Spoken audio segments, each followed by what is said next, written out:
Hello, good people, and welcome. Today's presentation is intended to help you through the process of completing your on-campus housing application. So the first thing you're going to do is visit the USF Housing and Education website, and we have included the QR code on the slide for your convenience.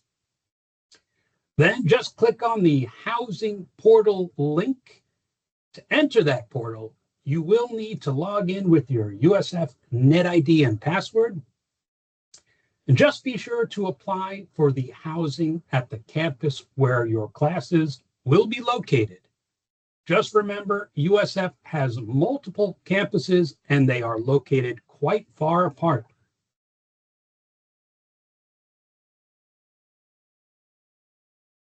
Once you are logged into the portal, simply click Apply and select the semester you plan to apply for. Remember that summer and spring are individual contracts and they need to be applied for separately. But if you are starting in the fall semester, just know that fall and spring semesters are combined. In step 3, simply click on the appropriate application link.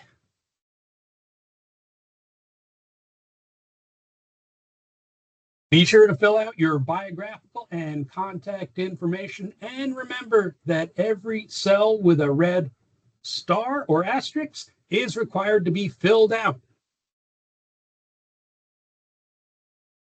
In step 5, you'll have the option to complete your emergency and missing student contact information. Just remember that these two contacts do not necessarily have to be the same. And every student living on campus is required to make a hurricane evacuation plan. If you do not have family or friends where you would stay during a hurricane evacuation, you are welcome to write USF in every cell that allows you to enter information. This just means that USF will be responsible for transporting you to an emergency shelter if an evacuation is needed. Step 7 allows you to indicate how you want USF to contact you for any on-campus housing-related matter. You may also decide whether or not you want to share your name and email address with a future roommate. If you both agree to share information, you'll be able to communicate with each other before you move in. You may also indicate your roommate preference by telling USF if you are a neat person or a night person, if you like the room temperature to be cool, if you're okay living with either a service or emotional support animal, and if you are a smoker or non-smoker.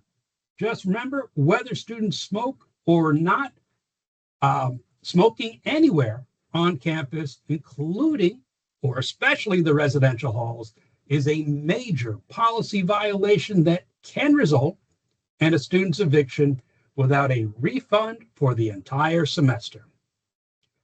USF will do its level best to accommodate your matching preferences, but given the high demand for on-campus housing, it's not always possible to make a perfect match with roommates.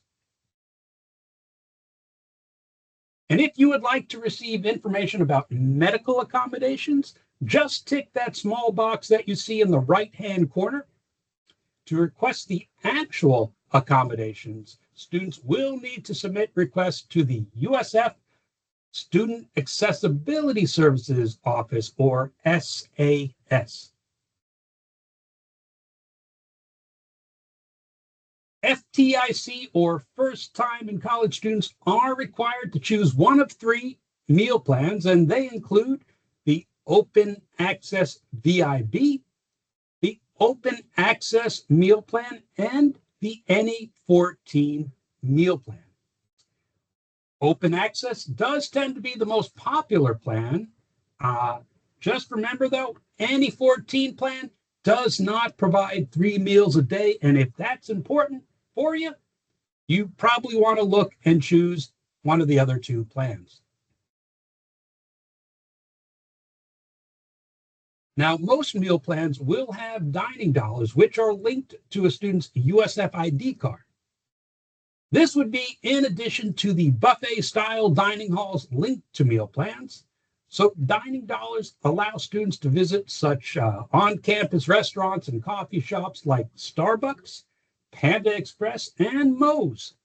Just remember, students should try to use up all their dining dollars every semester, remembering that they only roll over from fall to spring, and that is only if a student purchases a spring meal plan.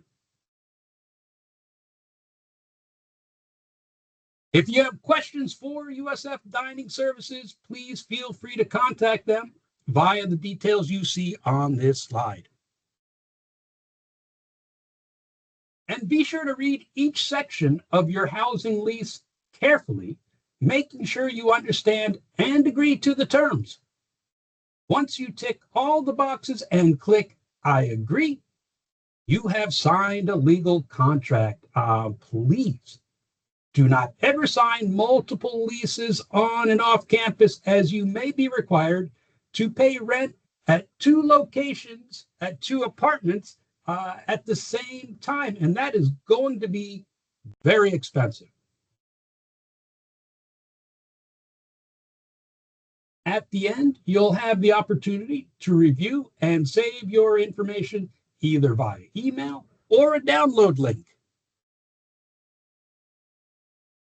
And you will receive a notification from USF letting you know that your application has been successfully submitted.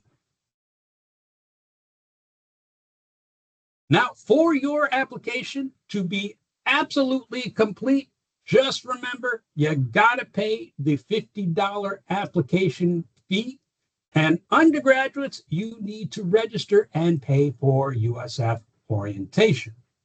The application fee is non-refundable, and completing the application does give students a chance to receive on-campus housing through a random lottery process, though it is not a guarantee of being accommodated.